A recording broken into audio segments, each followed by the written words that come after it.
vis dans le présent. Est-ce que cette phrase a même du sens? Je veux dire, moi-même j'ai déjà donné ce conseil, je le trouvais bon et bienveillant, mais en vérité, est-ce qu'il est réellement applicable? Le temps, c'est ce qu'on a conceptualisé pour qualifier les événements qui se déroulent dans un référentiel jusqu'à ce que ceci s'y achève. C'est comme un entre-deux. Et je me suis souvent posé la question, comment on sait combien ça vaut une seconde? J'ai fait ma recherche, c'est la durée de 9 192 631 770 périodes de la radiation correspondant à la transition entre les deux niveaux hyper fins de l'état fondamental de l'atome de césium-133. En gros, le temps est quantifié à partir de mouvements quantiques. Le temps n'existe que parce qu'il y a du mouvement, et c'est pour ça qu'il est lié à l'espace. Il y a beaucoup de théories sur ça et je m'y connais pas, et puis de toute façon c'est pas vraiment le sujet de la vidéo, mais juste pour dire qu'il y a des chances que le temps n'existe pas, ou plutôt pas comme on croit, et qu'on est plus proche d'un personnage de dessin animé découpé frame par frame, image par image si vous préférez, qui change en permanence, qu'un être complet s'écoulant dans un continuum stable. Enfin bref, tout ça pour dire, je fais comment pour vivre dans le présent s'il n'existe même pas vraiment? Exemple tout bête, mais les phrases que je dis depuis tout à l'heure, elles ont du sens que parce qu'on s'en souvient. Elles sont composées du passé et prendront toute leur importance dans le futur. Les sons qui sortent de ma bouche passée créent la valeur des derniers sons afin de créer des mots puis clôturer cette phrase pour que vous la compreniez. Je ne vis jamais dans le présent, je dois me rattacher au passé pour donner du sens à ce que je fais et à ce que je dis. Et pour vous approprier mes paroles,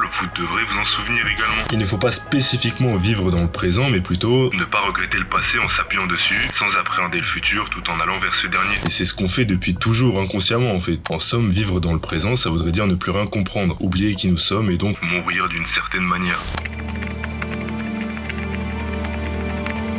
Mais comment ne pas mourir? Comment ne pas se faire oublier? Vous savez, souvent les gens se demandent qu'est-ce que le sens de la vie? Mais pour moi, la réponse est toute simple. Pourquoi même celle-ci serait un secret? Le sens de la vie, c'est l'évolution. Et pour évoluer, il faut perdurer. Le truc, c'est que nous sommes éphémères. Et c'est là toute la beauté de la vie. Nous sommes contraints par des besoins et des limites physiques que même l'esprit qui rêve d'omnipotence ne peut pallier. Nombre d'humains ont cherché à atteindre l'immortalité, comme si celle-ci n'existait pas déjà en nous. Vous savez, la vie a déjà inventé la capacité de subsister malgré la détérioration. La reproduction. La reproduction est le chemin que la vie a décidé de prendre. Relancer le cycle, naître, grandir, se reproduire, mourir, jusqu'à ce que le temps précédemment vu fasse son travail et que naissent avec les nouveau-nés de nouvelles caractéristiques qu'on nomme évolution. Ainsi, la vie accomplit son but grâce à la reproduction. Après, dit comme ça, c'est assez simple, on peut toujours se dire pourquoi la vie veut évoluer? C'est quoi le sens de l'évolution? Ça veut dire quoi? Et puis surtout, qu'on a paradoxalement besoin de la mort et de l'oubli pour évoluer, car les erreurs sont oblitérées par la sélection naturelle. Sélection naturelle qui est elle-même raison de la clé de l'évolution. Donc pour être immortel, on a besoin de la mort? Bref, une réponse qui amène encore plus de questions, mais je pense avoir une réponse qui tient sa racine à la base de notre environnement. Donc la sélection naturelle dans un sens très large. Je sais pas si vous connaissez l'entropie. Personnellement, ce sujet me passionne. Vous voyez, l'énergie se diffuse en permanence. Un glaçon dans une tasse va refroidir le liquide mais va se réchauffer jusqu'à fondre en échange. Il n'y a que des échanges d'énergie dans notre univers, sauf que plus rien ne se crée en fait, ni ne se perd. Tout se transforme. C'est Lavoisier. Jusqu'à ce qu'un jour, l'énergie soit tellement diffusée que celle-ci sera égale partout dans l'univers et qu'il ne se passera quasiment plus aucune réaction chimique. Les étoiles ne s'allumeront plus, donc plus de lumière, plus de chaleur et donc plus de vie. Sauf que si on théorise et qu'on philosophe un peu, on peut dire que la vie existe pour trouver une solution à cette fatalité anthropique, en évoluant assez afin de contrer les phénomènes et d'enfin arriver à créer de l'énergie à partir du néant. Ça fait très Gurren Lagann, j'avoue. Après tout, l'énergie du vide existe, donc qui sait, peut-être qu'avec un peu de chance, on évoluera assez jusqu'à ce jour.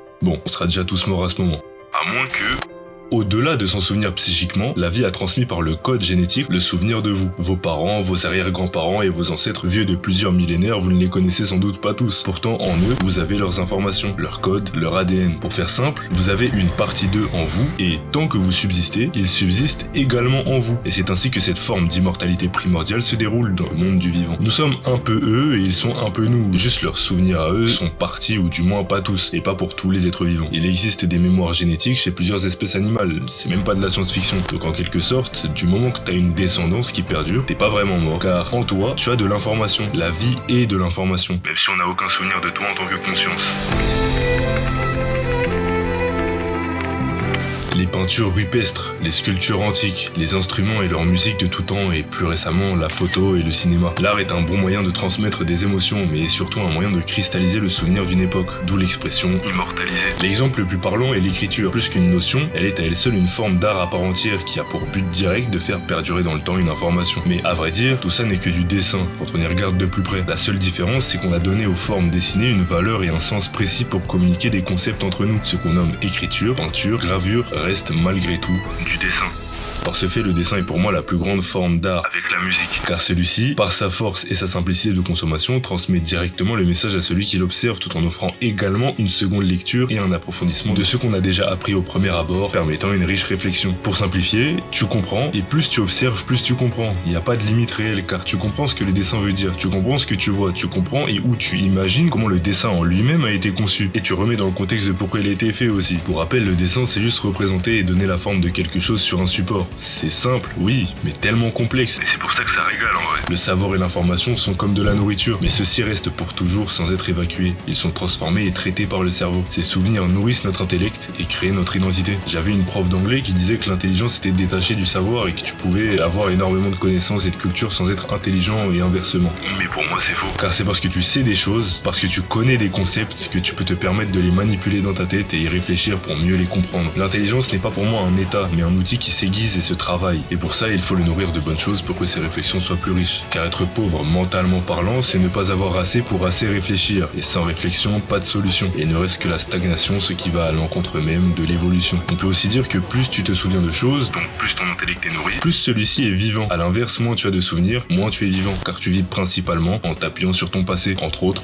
sur tes souvenirs. Pour en revenir au sujet principal, si vous vous en souvenez, c'est le mec qui casse les couilles. Les dessins et tout type de création artistique en vérité sont la preuve d'une conscience et d'une intelligence. C'est en nos créations que l'on se souvient le mieux de nous, spirituellement parlant. Comme on l'a vu juste avant, l'ADN c'est bien, mais aucun moyen d'avoir plus que le matériel comme souvenir et information passée. L'art, lui, permet d'offrir ce souvenir, et souvent celui-ci n'a aucune utilité matérielle. Il n'a d'utilité que de transmettre de l'information et se révélera être utile dans le futur, en nourrissant notre imagination par exemple. C'est aussi valable pour la culture. Une culture c'est quoi? C'est s'imiter entre personnes d'un même groupe social, comme une grande famille. C'est comme un symbole de reconnaissance pour ces personnes. La langue, la religion, toutes ces choses influencent les cultures. Les cultures ont des cultes, ont des styles d'art propres, des codes de reconnaissance bien à eux, des philosophies distinctes, des mythes ancrés et des multitudes de façons de vivre et de mourir qui offrent la diversité et la richesse afin d'immortaliser leur histoire et leurs ancêtres matériellement et spirituellement parlant. La culture est une identité qui est née d'un souvenir passé, qui s'est peu à peu transformé puis enrichi au fil du temps et par toutes les personnes créatrices qui ont pu s'immortaliser dedans.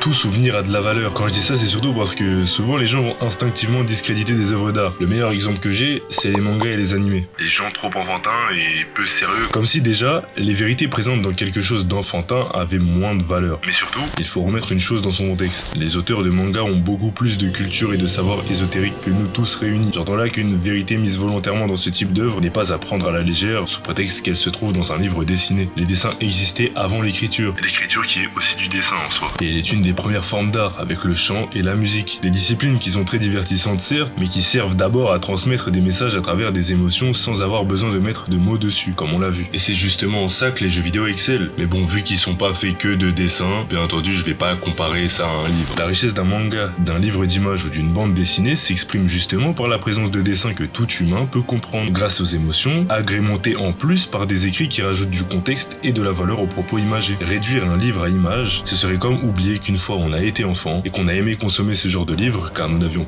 pas la capacité de lire, tout simplement. Transmettre des émotions grâce à des images, c'est bien plus dur que ce qu'on peut croire. Les plis du visage, le regard des personnages, tout ça, du point de vue du lecteur, ça paraît anodin. Mais pour avec un simple crayon, réussir à faire pleurer grâce à un visage dessiné, je suis désolé, mais pour moi, ça a beaucoup plus de valeur qu'un écrit seul, bien organisé. Quand bien même celui-ci est réel, il n'aura jamais plus de sens ni d'importance à mes yeux qu'un livre imagé. Comme le dit le dicton, ne jamais juger un livre à sa couverture. Sans ces livres, nous n'aurions jamais pu comprendre les plus complexes. Sans ces livres, les enfants auraient appris plus difficilement, et sans amour, l'apprentissage est mort. Un livre seulement écrit est froid, alors que ceux avec des dessins et des couleurs sont tout de suite plus chaleureux. Et pour ceux qui ne me comprennent pas, même au Moyen-Âge, les livres contenaient des dessins. Même la Bible, si je ne m'abuse. Les dessins sont importants, pas que pour les enfants. Après, je pense que si les livres manquent de dessins, c'est pas qu'une question de entre guillemets sérieux, on est des adultes, on boit du café, on aime quand c'est moche, non. Je pense que c'est juste que la majorité des écrivains ne savent pas dessiner. Là où les mangaka excellent pour moi, c'est dans leur polyvalence. Bien sûr, je ne vous dis pas de ne pas lire de livres, il y en a de très pertinents et de très intéressants. Même les mangaka lisent des livres pour créer leurs œuvres souvent. Je dis juste que on a trop tendance à idolâtrer des récits et des écrivains alors qu'ils sont humains comme nous. Et comme disait un homme, j'ai oublié son nom, tout a déjà été dit ou pensé. On a juste oublié les personnes et les pensées. Donc arrêtez d'idolâtrer des gens et leurs livres car personne n'a rien inventé. Il n'y a aucune grande personne, il n'y a que des personnes qui font de grands rappels. Quand j'étais enfant et que je lisais un livre, j'avais du mal, car les pages me transmettaient un froid. Cet objet était comme mort. Les dessins, eux, rajoutent de la vie, rajoutent de l'âme. Bien que les livres en possèdent, je ne dis pas le contraire, la déceler est parfois plus compliquée. On dirait même qu'ils sont scellés en vérité. Comme s'ils s'empêchaient eux-mêmes de trop se dévoiler. Comme si le livre se limitait lui-même à une seule forme de communication. Comme si ce dernier ne comprenait pas les émotions, ou au contraire, comme s'il ne les comprenait que trop bien. Et qu'il souhaitait être lu par le peu de gens possible, uniquement par des initiés. Ça me rappelle les textes hermétiques cachés dans des comptines pour enfants afin de ne jamais être oubliés, mais malgré tout oubliables pour ceux qui ne savent pas déjà.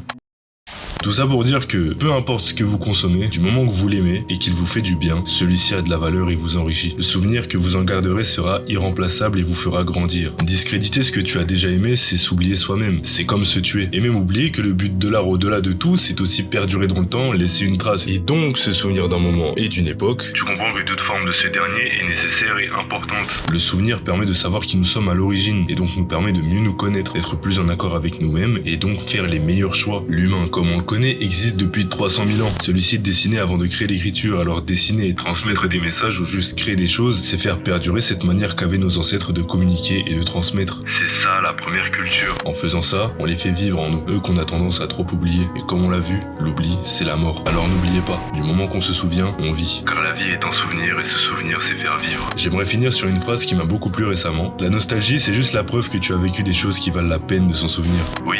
Vivre que dans le présent, c'est pas vraiment possible. Le futur n'existe pas et au final, il y a que le passé qui a vraiment de la valeur. Car c'est lui qui nous permet d'avancer sans nous perdre. Alors faites tout pour vous créer de bons souvenirs et pour qu'on se souvienne de vous, à travers ce que vous avez fait et aimé. Pour que votre vie ne se finisse jamais. Et puis, au final, le vous de maintenant n'est que le souvenir du vous à venir. Allez, sur ce, portez-vous bien jusqu'à là et m'oubliez pas.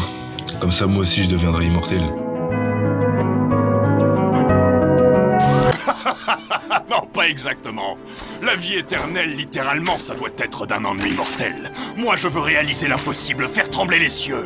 Que mon nom traverse les âges, résonne dans le monde entier, devienne une légende. Que le nom de Tamiya Gantetsusai soit immortel et ne tombe jamais dans l'oubli. Je veux que mes exploits, le moindre de mes mots, le moindre de mes actes, soient racontés dans chaque livre. Un récit éternel pour la postérité. C'est la seule immortalité qu'on puisse obtenir.